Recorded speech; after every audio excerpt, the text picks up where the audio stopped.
Yan, meron tayo ditong luggage. Medium size.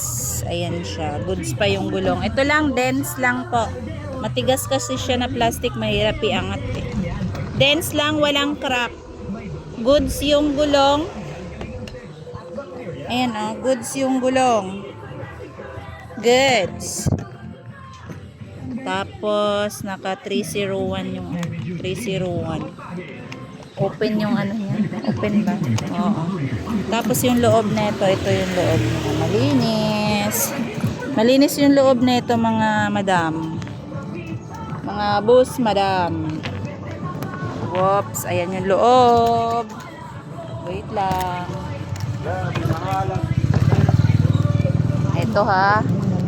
Ayan yung loob niya mga boss madam. Malinis pa. Ayan, medium size ha. Medium size.